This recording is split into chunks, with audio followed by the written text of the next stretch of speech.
Quoi de neuf dans le traitement du diabète de type 1?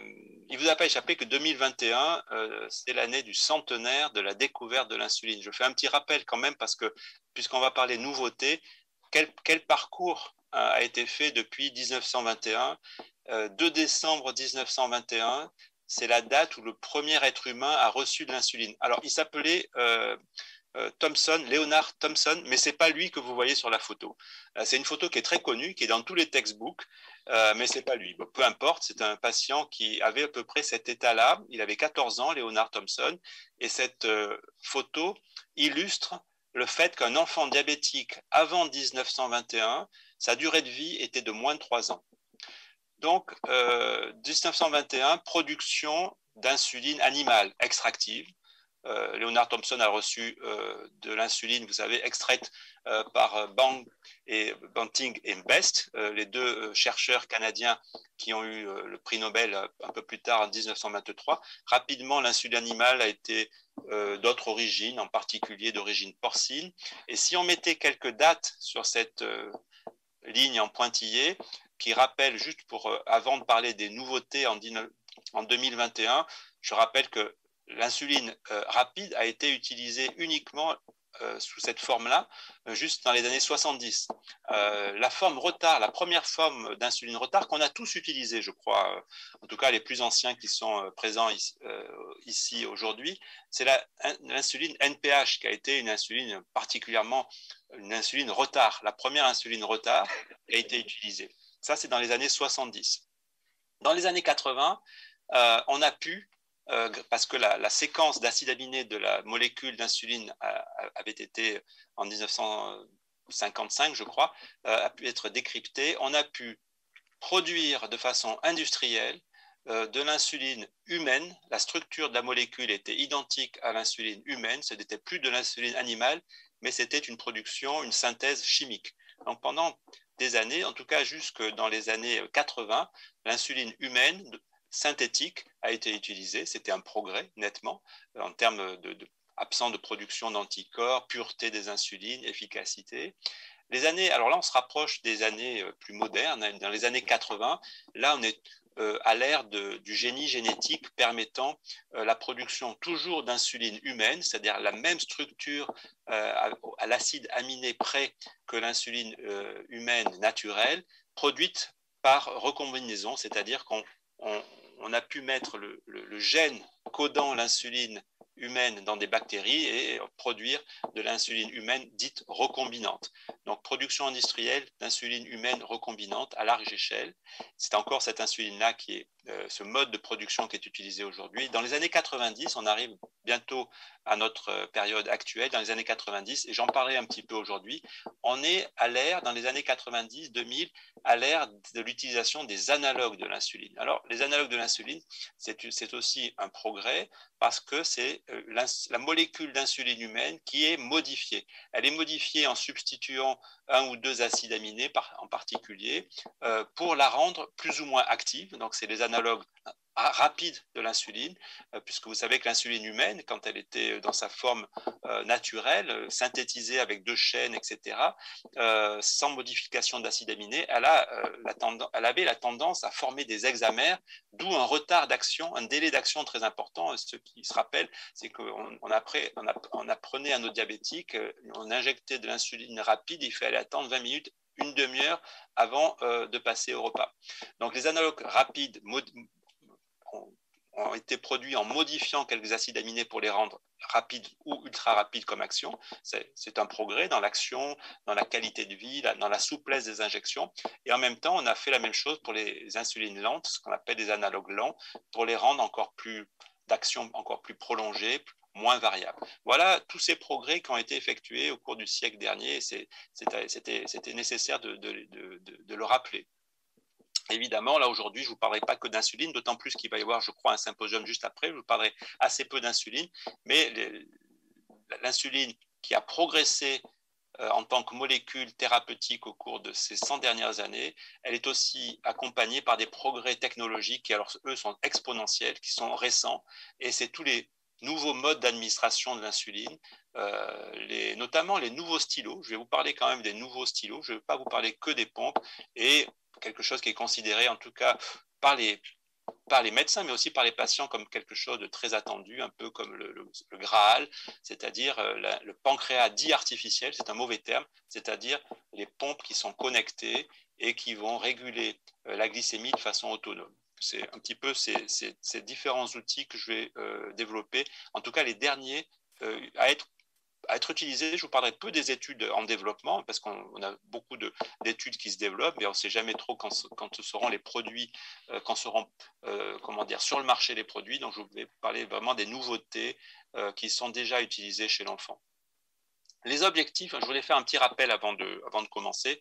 On a des objectifs métaboliques qui sont basés sur l'hémoglobine glyquée. Historiquement, ils sont très, très importants. Dans les différentes sociétés savantes, l'ISPAD en tête, mais aussi le consortium SWEET, vous savez, c'est un consortium qui essaie de fédérer des centres d'excellence du diabète de l'enfant. Mais moi, j'apprécie beaucoup. On n'a pas d'équivalent en France. Hein. Vous avez le registre allemand du diabète de l'enfant qui fédère tous les centres pédiatriques de diabétologie en Allemagne et en Autriche, qui permet de fournir des données épidémiologiques. On peut savoir le nombre d'enfants qui sont par exemple sous pompe et quelles sont les données. Et c'est justement sur ce genre de registre en particulier, dans le registre Switch, que je voulais vous rappeler que pendant des années, y compris jusqu'en 2017-2018, les résultats en termes d'hémoglobine glyquée en Europe, hein, mais je pense que c'était à peu près la même chose partout, n'étaient pas meilleurs avant 2019. Quand des enfants étaient traités par multi-injection ou par pompe. Et ça, je voudrais souligner parce que c'est très récemment que la pompe dans ce genre de données a pu être montrée, parce que la pompe devient de plus en plus sophistiquée, a pu montrer des résultats meilleurs. Mais voyez que la différence n'est pas énorme, parce que nous, on va vous montrer nos résultats. On a 60% des enfants diabétiques qui sont sous pompe, et ça ne fait que augmenter. Et bientôt, on attend à ce qu'il n'y ait plus que des enfants sous pompe. Il y a des raisons pour le faire, mais vous voyez, on n'est pas non plus particulièrement pénalisé. On peut obtenir aussi des résultats tout à fait satisfaisants avec de bonnes insulines, éventuellement de nouveaux stylos. La différence est relativement faible, ça je voulais le rappeler. Ça c'est pour l'hémoglobine glyquée. Évidemment, les nouvelles technologies que je vais évoquer aujourd'hui, parce que l'hémoglobine glyquée, on le dit toujours, c'est une moyenne. Si on dit que population d'enfants diabétiques atteint les objectifs et que les hémoglobines glyquées tournent autour de 7%. On est très satisfait de ce résultat. Sur la diapositive initiale que je vous ai montrée, il y a à peine 10 ans, ces résultats n'étaient absolument pas du même ordre. Les populations d'enfants diabétiques, l'hémoglobine glyquée moyenne en Europe, elle était de 8,5, voire 9% il y a 10-15 ans. Donc clairement, les choses ont progressé sous l'effet des nouvelles insulines, des moyens de surveillance glycémique, éventuellement des pompes. Mais si l'hémoglobine glyquée est un des objectifs, vous savez qu'on tient compte de plus en plus d'un autre élément, d'un autre critère, un autre biomarqueur de l'équilibre glycémique, qui est la variabilité glycémique. Et la variabilité glycémique, pour l'évaluer, il faut avoir des mesures continues de la glycémie. Alors, vous me direz, dans les échanges que nous aurons après, évidemment, depuis 2017, ce dispositif, en particulier celui-là, hein, le Freestyle Libre, il n'y a pas que ce dispositif qui permet aux enfants diabétiques d'avoir une mesure continue de la glycémie, mais quasiment 100% des enfants, qu'ils soient sous stylo, multi-injection ou sous pompe, ont une mesure continue de la glycémie. Et là, on voit par exemple un exemple quotidien, minuit, minuit, 24 heures plus tard, la courbe glycémique qui évolue. Alors, voilà ce qu'on appelle le temps dans la cible. Il se trouve que pour ce patient, on a été assez stringent. L'objectif ciblé, c'est d'avoir des glycémies permanentes entre 80 et 140. Alors cet objectif, il est relativement bien obtenu ici, avec une moyenne glycémique sur un mois, sur 15 jours, 15 décembre, 30 décembre. Vous voyez que la moyenne est très bonne. Évidemment, l'hémoglobine glyquée estimée est très bonne. Et donc, ce temps dans la cible, il est corrélé le taux d'hémoglobine glyquée, mais parfois, le temps dans vous pouvez avoir une hémoglobine glyquée, comme vous le savez, qui est satisfaisante, avec un taux par exemple autour de 7%, mais qui se fait, comme si l'hémoglobine glyquée c'est une moyenne, qui se fait au prix d'une grande variabilité glycémique. C'est-à-dire que si vous avez, contrairement à ce patient, des courbes qui vous montrent non pas une glycémie qui est très très stable, très très plate, mais qui fluctue entre des hyper d'un côté et des hypos de l'autre, l'hémoglobine glyquée prélevée, la vraie hémoglobine glyquée, prélevée au niveau sanguin, va être bonne parce que ce sera une moyenne entre un peu trop d'hypo et un peu trop d'hyper, mais la variabilité glycémique va être mauvaise. Et ça, c'est l'objectif de demain, d'obtenir une absence de variabilité glycémique, une stabilité glycémique, et les Anglais appellent ça time in range, c'est-à-dire d'avoir plus de 70%, c'est pour ça que c'est indiqué en vert, plus de 70% du temps glycémique obtenu avec la mesure continue de la glycémie dans la cible, donc le terme anglais time in range. Vous voyez que pour cette variabilité glycémique, les méta-analyses montrent clairement une grande supériorité de la pompe versus les multi-injections. Là, il n'y a pas photo. L'hémoglobine glyquée, qu'on soit aux multi-injections, basal bolus ou pompe, pas de grosse différence en termes d'hémoglobine glyquée. Par contre, en termes de variabilité glycémique, c'est très important. Et ça, c'est lié au fait qu'évidemment, la pompe à insuline, en plus, je vous montrerai les nouveaux modèles de pompe, permettent d'avoir une insulinothérapie non seulement intensive, mais très physiologique. Et évidemment, on arrive à obtenir des résultats qui ressemblent pratiquement à ça chez beaucoup d'enfants si on utilise des technologies en cours de remboursement en France pour l'instant. Je vous montrerai des exemples. Donc voilà un petit peu le rappel des objectifs. Ceci dit, il n'y a pas que de la technologie, il n'y a pas que des objectifs métaboliques. Je vous partage ma vision de la prise en charge thérapeutique globale du diabète de l'enfant. Ce n'est pas parce qu'on aura de plus en plus d'enfants avec des dispositifs extrêmement coûteux, des pompes extrêmement performantes que ce sera l'équilibre métabolique de tous les enfants diabétiques sera obtenu. Parce que cette technologie, elle est complexe. Elle doit être quand même gérée avec un accompagnement des équipes soignantes. Or, j'imagine peut-être qu'en Tunisie c'est la même chose, l'augmentation très importante du nombre d'enfants diabétiques n'est pas suivie immédiatement de l'affectation personnelle dans les hôpitaux. Autrement dit, en tout cas c'est le cas en France, on a beaucoup de grosses structures qui recrutent de plus en plus d'enfants diabétiques, mais ce n'est pas pour autant que d'année en année on a plus de médecins ou d'infirmières. Je vous rappelais le consortium, les recommandations de certains consortiums comme SWIT ou le consortium allemand. Il faudrait avoir, d'après ces guidelines, chaque fois qu'il y a 100 nouveaux diabétiques, un médecin temps plein. C'est-à-dire qu'un médecin temps plein, et c'est pareil pour les infirmières, un médecin temps plein pour 100 diabétiques. Nous avons par exemple une cohorte de 1200 enfants diabétiques, nous n'avons pas l'équivalent de 12 médecins temps plein. Donc il y a un problème aussi pour accompagner ces nouveaux traitements dont on parle aujourd'hui, des challenges à relever, qui sont les conditions de travail.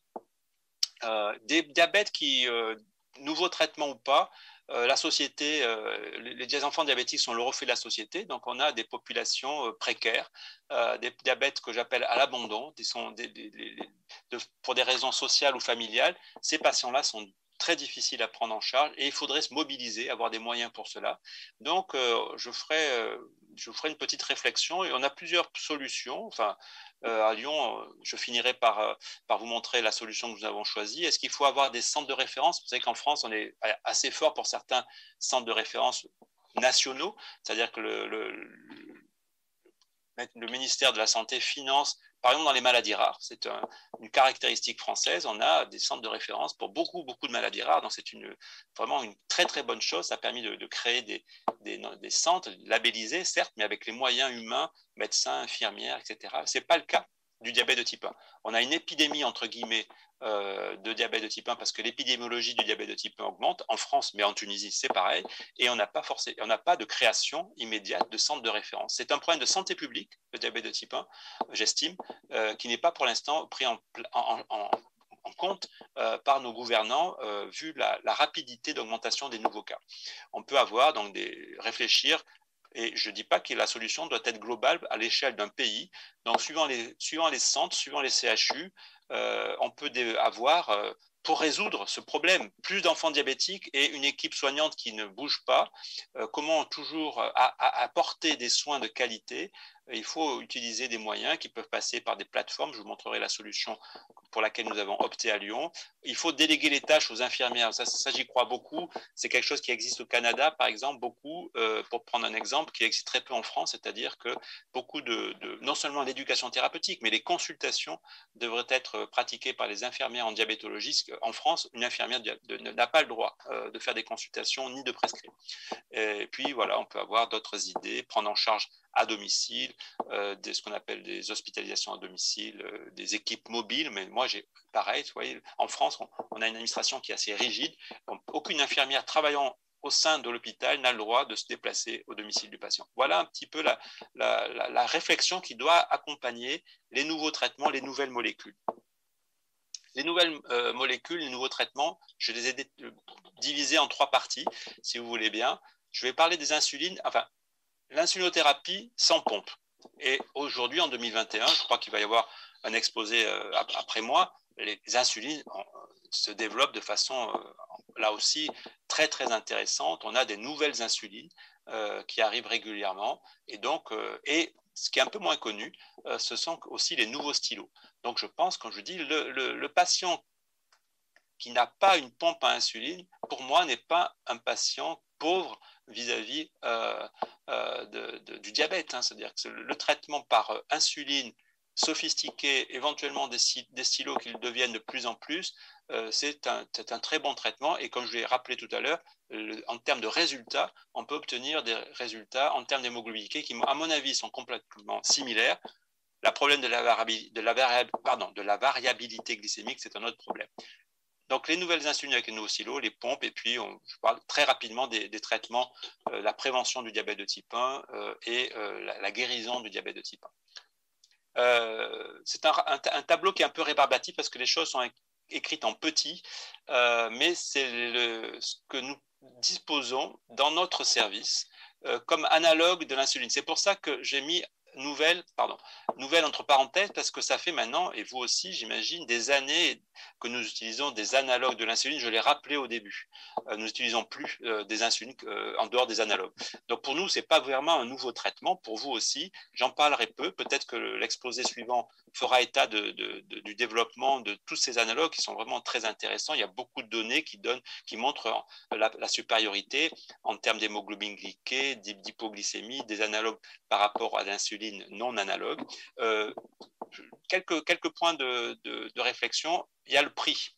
Quand je vous dis que nous, on dispose de tous les analogues possibles, ils sont tous, les analogues commercialisés dans le monde, enfin en tout cas, sont tous disponibles sans restriction dans notre hôpital. Mais je souligne 2 choses. C'est que, vous voyez, là, par exemple, pour l'analogue rapide de chez Sanofi, j'ai indiqué le biosimilaire. Parce que l'hôpital, et j'ai fait apparaître aussi le biosimilaire de la glargine qui est ici, parce que si je dis que nous pouvons disposer de tout en France, c'est quand même une chance. On a un panel très très large, exhaustif d'utilisation des analogues existants. Peu de différence de prix, bon, c'est quand même plus cher que l'insuline conventionnelle, et c'est finalement ce facteur économique qui peut jouer. Hein. Mais on a une incitation de nos pouvoirs publics pour utiliser, non, c'est pas ça que je voulais montrer, pour utiliser les biosimilaires qui sont légèrement moins chers. Voilà, c'est un petit peu l'évolution des choses. Et les deux, donc du coup, je ne vais pas détailler les qualités des analogues de l'insuline parce que c'est pas la nouveauté particulière qui est arrivée au cours de la dernière année. Les analogues sont là, vous les connaissez, mais il y en a 2 pour lesquels je vais un peu insister, qui eux par contre sont très récents, sont arrivés en tout cas sur le marché remboursé chez l'enfant en France et peut-être chez vous au cours des 12 derniers mois, qui est un analogue non pas rapide mais ultra rapide et un équivalent d'une nouvelle insuline lente. Alors, du coup, les voilà, ces nouvelles insulines. Alors, il y a des nouveaux analogues rapides et ce sont des analogues ultra rapides. Je l'ai indiqué ici. Donc, il y a une molécule qui est commercialisée par le laboratoire par le laboratoire Lilly, mais qui n'est pas qui n'a pas l'AMM pédiatrique. Hein. Et puis, il y a l'analogue ultra rapide développé par Novo Nordisk, qui a l'indication pédiatrique et que nous pouvons utiliser depuis quelques mois. Alors, d'abord, quels sont les bases du mécanisme de ces analogues ultra rapides par rapport à l'insuline rapide et par rapport même aux analogues rapides, eh bien, ils ont un début d'action plus rapide. C'est-à-dire que, je reviens sur le tableau, vous voyez que si le délai d'action d'un analogue rapide, classique, conventionnel, est de 15-35 minutes, l'analogue ultra rapide, la FIASP de chez Novo Nordisk, met un délai d'action qui est réduit, 10 minutes. Donc ça se met à agir, c'est une insuline qui se met à agir très très vite. Par contre, la durée d'action, 3 heures, est pareil que celle d'un analogue rapide. L'amplitude du pic d'action est la même. La différence se situe uniquement dans le délai d'action, qui est beaucoup plus rapide que l'analogue conventionnel. Les deux ont des différences, ce n'est pas inintéressant, de mécanisme, c'est-à-dire que l'insuline Lispro ultra rapide est associée à un adjuvant qui va augmenter la vasodilatation, la perméabilité capillaire. Donc l'effet ultra rapide va être au niveau des capillaires, alors que l'effet ultra rapide de l'analogue ultra rapide de chez Novo va être obtenu avec des modifications de la molécule qui empêchent, ou en tout cas qui permet la production de monomères encore plus rapide qu'avec un analogue de l'insuline. Donc on a production de monomères de l'insuline dans ce cas-là très rapide et une absorption capillaire de l'analogue plus rapide avec cette insuline-là. Donc des mécanismes d'action différents. Quels sont les résultats en pédiatrie? C'était les références pédiatriques dans l'équipe de Thomas Dane en Allemagne. C'est un peu décevant en termes d'hypoglycémie, pas de différence des analogues ultra rapides, donc ces analogues très nouvellement arrivés sur le marché chez l'enfant. La fréquence des hypoglycémies, il n'y a pas de gros changements. On note évidemment une diminution du pic glycémique postprandial à condition que l'injection soit faite en préprandial. Vous me direz, théoriquement, l'insuline a toujours été injectée avant les repas, mais les études évidemment, sur ces analogues ultra rapides, ce n'était pas inintéressant. Vous savez que chez les nourrissons, je pense que nous partageons la même expérience. Quand un nourrisson est diabétique, on ne sait pas ce qu'il va manger au repas. Donc, les mamans en particulier préfèrent d'abord donner à manger. Nous, c'est souvent ce que nous donnent nos infirmières comme consigne. On fait manger l'enfant diabétique et s'il a fini son repas, on peut calculer la quantité des glucides précisément et faire l'insuline après. Donc, on pouvait s'attendre à un intérêt d'un analogue ultra rapide d'être plus efficace en termes d'hémoglobine glyquée si l'injection était pratiquée après le repas. Ce n'est pas le cas. Analogue ultra rapide ou analogue rapide standard, on n'a pas de différence d'action. Donc, il faut faire, pour avoir une hémoglobine glyquée améliorée par l'analogue ultra rapide, il faut toujours faire l'injection avant les repas. Voilà ce que je voulais vous dire sur les analogues rapides. Donc, si des questions arrivent, je ne vous ai pas parlé des analogues lents comme la Degludec, qui est un analogue lent très particulier, qui a dépassé en termes de qualité, au niveau de la glargine, c'est-à-dire que la glargine, qui était la glargine standard U100 concentrée à 100 unités par millilitre, a été pendant très très longtemps l'analogue lent de référence. L'insuline Novo Nordisk Degludec, donc commercialisée sous le nom de Tresiba, a des qualités supérieures en termes de stabilité, délai d'action plus prolongé, action sur le phénomène de l'aube, c'est-à-dire une meilleure glycémie au lever. Je ne vous en parle pas parce que des comparaisons ont déjà été faites avec ce nouvel analogue lent qui est finalement sur le marché depuis pas mal d'années. Par contre, donc, au cours des 12 derniers mois, on peut dire que c'est un nouvel analogue lent, c'est de la glargine concentrée à 300 unités, qu'on appelle l'insuline glargine U300, commercialisée sous le nom de Toujeo. Et donc ça, c'était disponible chez l'adulte, et donc en 2020, chez les enfants, on peut disposer de cette insuline. Alors qu'elle est, elle est concentrée à 300 unités par millilitre, donc elle a une durée d'action plus prolongée que la glargine standard. Elle est moins variable et le volume injecté, alors vous savez que la glargine est sensible. Des fois, les enfants se plaignent du fait que, comme il y a un excipient acide, un petit peu acide, il y a des douleurs, donc le volume injecté est moindre. Et ce qu'on peut trouver, par contre, en termes de... Il n'y a pas de supériorité de l'U100 versus la glargine standard à 100 unités sur le plan de l'hémoglobine glyquée et de la fréquence des hypoglycémies. Tout ce qu'on peut trouver comme avantage en pédiatrie, comme chez l'adulte d'ailleurs, c'est que la durée d'action est plus longue. C'est une glargine qui a une action plus prolongée que la glargine standard, la Lantus, à 100 unités par millilitre, et par conséquent, il y a une plus grande souplesse dans l'horaire de l'injection. Ces insulines de base, la glargine, la Lantus, sont enfin, l'injection est classiquement effectuée en soirée. Eh bien, il y a moins si on fait une injection qui varie toujours dans la soirée, mais entre 20h et 24h, et bien, le fait que cette insuline-là soit plus plate, ça n'a pas de conséquences et on est plus souple dans le schéma d'injection de cette insuline lente le soir. Je passe, alors je vérifie que je ne dépasse pas trop les horaires, j'en ai encore, voilà, j'ai encore 5 à 10 minutes. Donc du coup, je voulais quand même vous parler, alors ces insulines sont intéressantes. Donc on a progressé là on n'est toujours pas en train de parler de cette technologie qui fait fureur, qui sont les nouvelles pompes, le pancréas artificiel. Je suis toujours en train de vous parler de quelque chose qui est moins coûteux, plus disponible et qui a un sens dans la prise en charge des enfants diabétiques. Donc, toutes ces nouvelles insulines, évidemment, permettent, comme je l'ai souligné, par cette action très lente, d'avoir des schémas basal-bolus de plus en plus performants. Qu'on les fasse, bon, nous à la seringue, on n'utilise plus la seringue, mais qu'on les fasse au stylo en particulier. Mais les stylos se perfectionnent aussi. Parce que ce qui manque, moi, donc du coup, je vous ai dit, nous avons, si on a 1200 enfants diabétiques, on en a à peu près 65% qui ont des pompes, mais les autres sont tous au stylo. Et donc, on a des enfants qui resteront sous un schéma basal bolus au stylo parce que c'est efficace, c'est parce que c'est voulu par le patient ou par le médecin.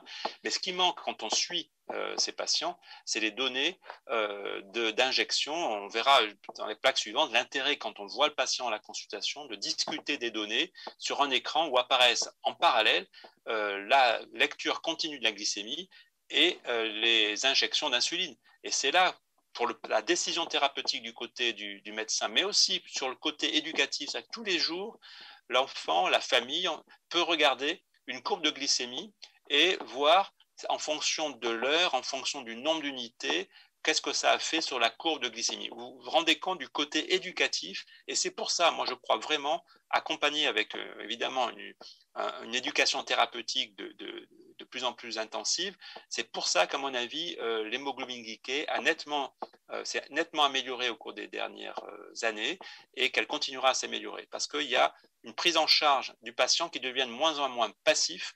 Des fois, les consultations, il y avait 3 mois entre chaque consultation, le patient arrivait et puis on discutait de données et ces 3 mois, s'il y avait des choses à corriger, il y avait rien n'avait été fait, le patient avait été relativement passif, faute d'avoir des informations suffisantes.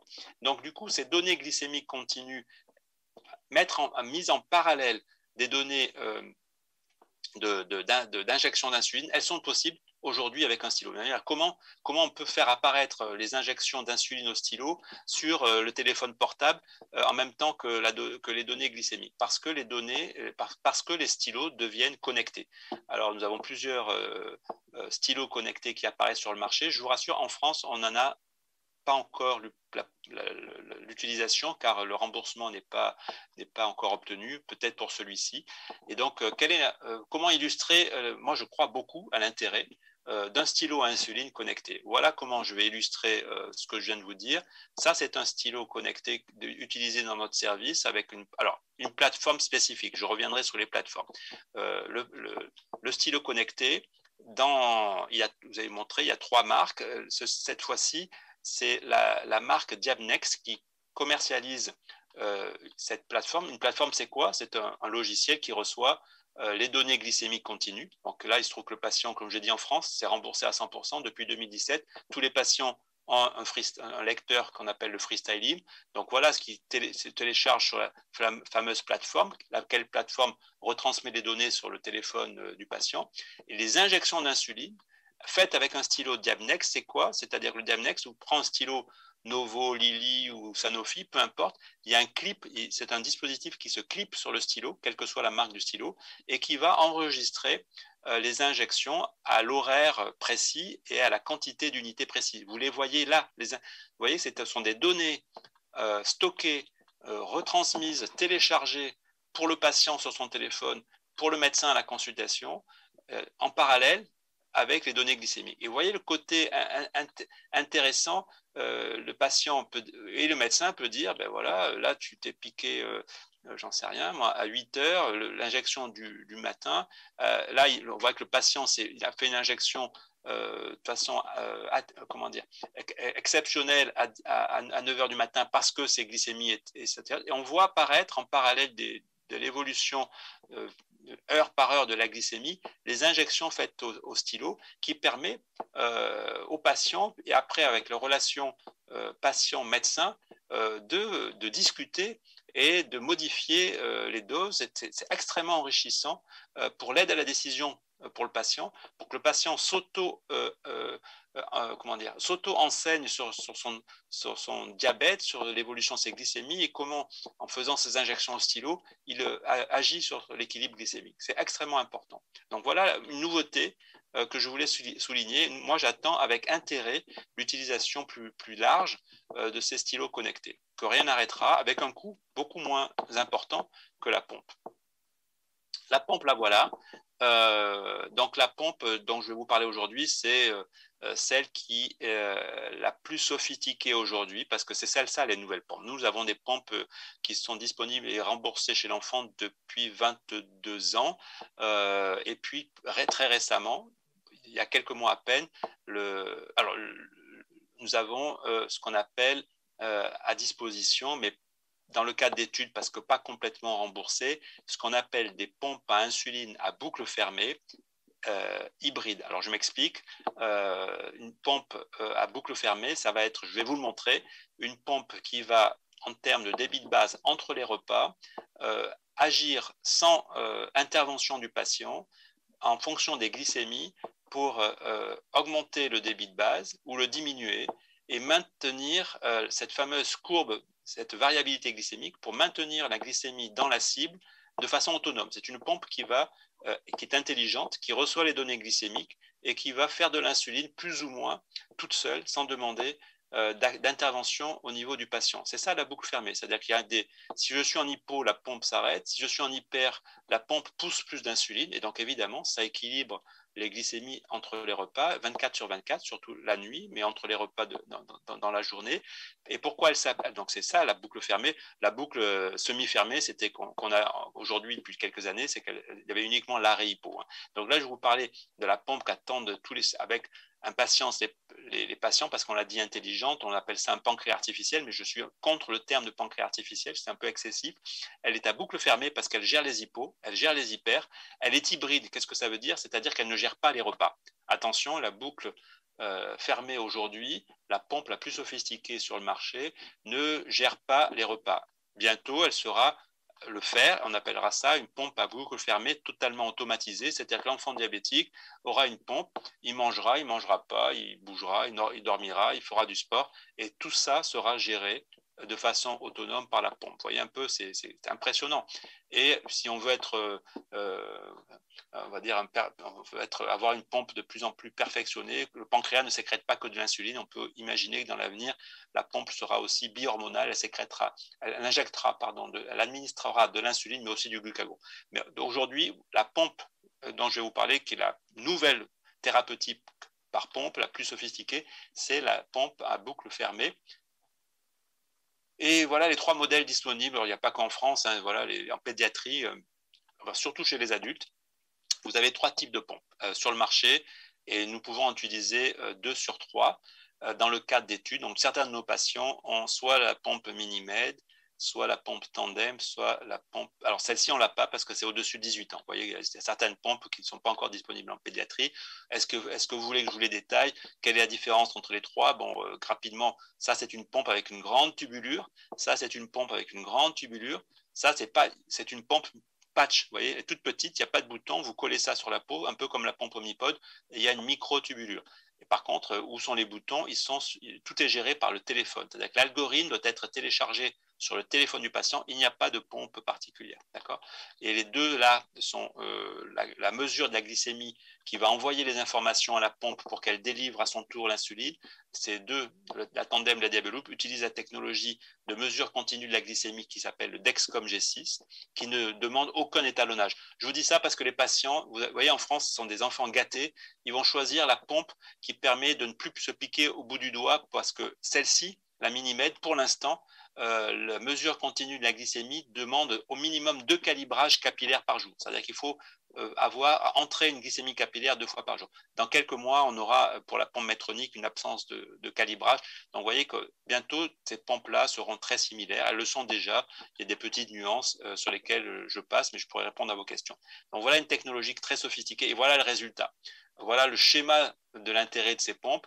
Voilà mon patient qui est relativement variable, mais vous voyez que si un patient, voilà sa mesure de glycémie, voilà les données glycémiques de toute la journée, hein, donc entre minuit, midi, 16 heures, minuit. Bon, si vers 16 heures, la glycémie se met à chuter parce que l'enfant est en train de faire l'activité physique, et si la pompe, cette information glycémique de diminution de la glycémie, on n'est pas à 60, hein, vous voyez que la pompe, ce qui est rose, c'est le débit de base. Qu'est-ce qui se passe quand la glycémie approche l'hypoglycémie est proche? Vous voyez que la pompe diminue et arrête le débit de base. Il n'y a plus d'insuline qui passe. Alors évidemment, comme il n'y a plus d'insuline qui passe, ben la glycémie remonte. Si à l'inverse, la glycémie approche les 200, vous voyez que non seulement en plus du débit de base, il y a des microbolus, c'est-à-dire ces petites barres, c'est la pompe qui les fait toute seule sans demander au patient. Vous voyez, donc il y a des suspensions de débit de base et des rajouts de microbolus pour faire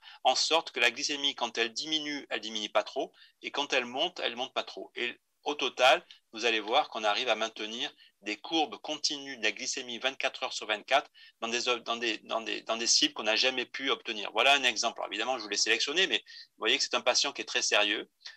Et ben voilà, on a 94% du temps qui est passé dans la cible entre 80 et 160. Donc, c'est corrélé avec une hémoglobine glycée à 6,0. Vous voyez ce patient-là, minuit, 7 heures, 14 heures. Et si jamais, vous voyez que sa glycémie monte un petit peu vers 200, vous voyez les microbolus sont là pour corriger. Et si jamais, là c'est 12 heures, la glycémie approche des 60, vous voyez que le débit de base qui est indiqué en rose, la pompe a arrêté le débit de base. Et toutes ces interventions autonomes de la pompe, soit en faisant des petits... Alors ça, c'est gros bolus, c'est le bolus du patient. Quand je l'expliquais, les repas sont gérés par le patient lui-même, donc il fait ses bolus le matin, le midi et le soir. Mais les petits points bleus, ce sont des microbolus qui sont effectués par la pompe toute seule, sans action de l'enfant. Quand on a une tendance hyperglycémique, on a des microbolus, et quand on a des tendances hypoglycémiques ici, eh bien, on a arrêt du débit de base. Voilà, tous ces résultats permettent d'avoir des courbes qu'on n'a jamais pu obtenir, même avec des pompes conventionnelles. Là, je vais vous montrer quelque chose qui est un peu excessif. On a des patients particuliers en pédiatrie, vous aussi, vous avez des patients qui sont non adhérents. Un patient non adhérent, c'est par exemple ce patient-là, il n'empêche qu'il a quand même une pompe à boucle fermée. Il ne fait aucun bolus. Vous allez me dire, mais nous en Tunisie, on n'accepte pas ça. Mais vous avez bien raison, mais nous, on a des patients qui sont parfois un peu particuliers. En tout cas, on n'arrive pas à ce patient-là ne fait pas de bolus. Il faut clairement, c'est pas bien. On est d'accord, mais un patient, vous voyez, on voit plus apparaître ces bolus parce qu'au petit déjeuner, il ne fait pas son bolus. Et ben, qu'est-ce que ça se produit? Ça se traduit par quoi? Ben, évidemment, sa glycémie, après le petit déjeuner, elle va monter. Après le déjeuner à 12 heures, elle va monter. Après le dîner, comme il ne fait pas de bolus, elle va monter. Je précise bien que la pompe n'est pas faite pour ça. Aujourd'hui, la pompe ne peut pas gérer les repas. Mais malgré ça, ce patient qui n'est pas adhérent, qui ne fait aucun bolus, enfin en tout cas ces 2 jours-là, il n'a fait aucun bolus. Peut-être pas tous les jours, mais en tout cas, il y a des jours comme ça qu'on arrive à capter dans son lecteur. Et bien, vous voyez que la pompe, avec ces tas de petits microbolus qu'elle fait, ces petits points bleus, elle arrive, rendez compte, à relativement bien équilibrer un enfant qui a une pompe, un débit de base et qui ne gère pas ses repas, il ne fait pas ses bolus, enfin peut-être pas tous les jours. Vous voyez, donc la pompe fait un espèce de rattrapage et 64% du temps passé dans la cible, ça équivaut quand même à une hémoglobine glyquée qui est de l'ordre de 7,5%. Et avouez qu'un enfant qui fait aucun bolus pendant plusieurs jours d'affilée, en général, il n'est pas à 7,5% d'hémoglobine glyquée. Vous voyez un petit peu l'intérêt de cette technologie. Je vais passer vite sur mon avant-dernière plaque. Attention, je voudrais bien insister sur le fait qu'il ne faut pas que ce soit la course en envers. Cette technologie est extrêmement coûteuse. Les patients, comme en France, c'est remboursé à 100%, l'exigent souvent. Mais vous voyez que entre 2011 et 2018, l'exemple de la mesure continue de la glycémie, je vous l'ai dit, en particulier, ce n'est pas des données françaises, mais vous voyez, sur ces données, on a eu de plus en plus de patients qui bénéficient, et maintenant c'est pratiquement 100%, d'un système de type Holter, qui ont une mesure continue de la glycémie. Donc ça n'a fait qu'augmenter. Et vous voyez que ça, c'est des courbes d'hémoglobine glyquée. La courbe d'hémoglobine glyquée, marron, c'est avant le développement de la mesure continue de la glycémie, avant 2012. Et la courbe bleue, c'est plus récemment, c'est des patients, une cohorte 2016-2018, où on avait un grand pourcentage, 40% des enfants qui bénéficiaient, des diabétiques, ce ne sont pas des données pédiatriques, qui bénéficient d'une technologie casséostophytique. Et bien, vous voyez que ce n'est pas parce qu'on avait dans cette étude une technologie de type lecture continue de la glycémie sophistiquée qu'on avait un taux d'hémoglobine glyquée chez l'adolescent. Là, j'ai pris l'exemple 15 ans, là, c'est-à-dire chez les adolescents qui traversent une période d'équilibre qui sont difficiles. C'est-à-dire que plus de technologie ne veut pas dire forcément un meilleur équilibre glycémique. Il faut accompagner par les équipes, par l'accompagnement personnel, personnalisé suivant le milieu familial. Ça, c'est très important. Et donc, voilà, donc je vous l'ai dit, la technologie, c'est bien, les nouveaux traitements, c'est bien, mais comment les utiliser? On est confronté à des problèmes épidémiologiques avec des patients qui arrivent et qui vont continuer à augmenter en nombre. Tous les diabétologues pédiatres s'attendent à voir arriver, j'ai bien entendu l'augmentation de la prévalence dans la période Covid, mais je pense que si on sort du Covid, vous verrez qu'en Tunisie, vous aurez aussi une augmentation de la prévalence du diabète de type 1 et nous aussi. Et donc, il faut réfléchir à comment utiliser ces nouveaux outils. Donc, si vous allez sur ce site-là, nous avons à Lyon, nous, opté. Alors, c'est une expérience qui n'est pas si originale, ça existe dans quelques autres pays, mais en tout cas, elle est unique en France. Nous avons, malgré le Covid en août dernier, en 2020, malgré le Covid, parce que l'hôpital n'avait de l'argent que pour le Covid, l'hôpital public, le CHU de Lyon, nous a permis d'avoir cet étage dans un bâtiment médical qui n'est pas l'hôpital. Vous voyez, c'est de la diabétologie en dehors de l'hôpital. Voilà le premier point original, qui ne concerne que le diabète de type 1. C'est-à-dire, c'est un service de diabétologie où on ne voit que des diabétiques de type 1. On fait de l'enfant et de l'adulte, de 0 à 99 ans. Donc, troisième originalité, on fait du diabète de type 1 dans un espace dédié, en dehors de l'hôpital, avec des pédiatres, des diabétologues d'adultes. Certes, on se connaît depuis 30 ans, mais on se retrouve dans un service commun. Donc, j'ai des médecins, moi, qui ont été assistants dans mon service, mais qui sont de formation de diabétologue d'adultes. Tous ces moyens sont partagés. On a des moyens qu'on n'avait absolument pas à l'hôpital. Vous voyez que c'est plus sympathique. Ça ressemble pas à l'hôpital. On a une pièce que je n'ai pas pu vous montrer. On fait beaucoup ces fameuses plateformes. On a une pièce où il y a 4 ou 5 soignants, médecins, mais aussi infirmières, diététiciennes. Vous voyez là, la diététicienne, elle est devant son ordinateur et elle explique à distance, le patient peut être à 100 km, elle fait un atelier diététique, donc beaucoup de télémédecine, de diabétologie connectée. Tout ça, c'est une façon de répondre. En tout cas, nous, on a décidé d'aller dans ce sens-là. Il n'y a pas que les nouvelles molécules, il faut savoir les utiliser. Il y a l'augmentation des patients et ce que j'ai montré par cette plaque tout à l'heure, c'est un risque, c'est-à-dire que même s'il y a de nouvelles technologies, de nouvelles molécules très performantes, si la prise en charge, c'est-à-dire le suivi du patient, la consultation, la téléconsultation ne suit pas, on va avoir plus de patients et moins un projet de soins qui va se détériorer parce que les équipes médicales seront surchargées et ça, c'est pas bon non plus. Je finis là parce que j'ai dépassé légèrement mon temps, 40, voilà, je finis là. Si vous avez des questions, on reste évidemment très ouvert. Donc, je vais montrer les nouveaux traitements, molécules, stylos, pompes, mais c'est du traitement substitutif. On peut faire mieux avec le traitement curatif, mais je l'avais déjà parlé plusieurs fois. Donc, on arrive à faire des états, pas chez l'homme, mais à faire de la greffe de cellules à partir de cellules souches qui peuvent être injectées et protégées en co-injectant certains gènes dans les cellules bêta qui du coup sont remises chez l'animal. Contrairement là, quand elles ne sont pas protégées, elles vont être détruites. C'est ça le problème de la greffe. Les cellules bêta sont à nouveau détruites. Donc on peut faire dans l'avenir la guérison de nos enfants diabétiques. Ce sera de leur prendre des cellules souches, de les modifier et de leur réinjecter des cellules souches qui sont devenues des cellules bêta et qu'on programmera pour ne pas être rejetées par le système immunitaire. Ça, c'est la thérapie curative du diabète, et tous nos enfants diabétiques qui sont sous insuline peuvent aspirer un jour être guéris par la thérapie cellulaire. Il y a mieux que le traitement curatif, c'est empêcher la survenue du diabète de type 1, et là ce sont tous les essais d'immunoprévention, et là je peux en parler. À Lyon, nous avons au moins en cours deux essais thérapeutiques pour utiliser des immunosuppresseurs pour essayer dans l'avenir d'empêcher, de dépister et d'empêcher le développement du diabète de type 1 auto-immun. Voilà, j'étais un peu long. Dernier point, puisque c'était quand même un peu lié aux nouveautés. Voilà, toutes les pompes, les stylos, je vous en ai parlé. Nous avons en pharmacie, en France, de nouvelles formes de glucagon. Pas forcément celui-là, qui est un stylo pré-rempli, mais le glucagon nasal est arrivé en France en pharmacie. Merci pour votre attention.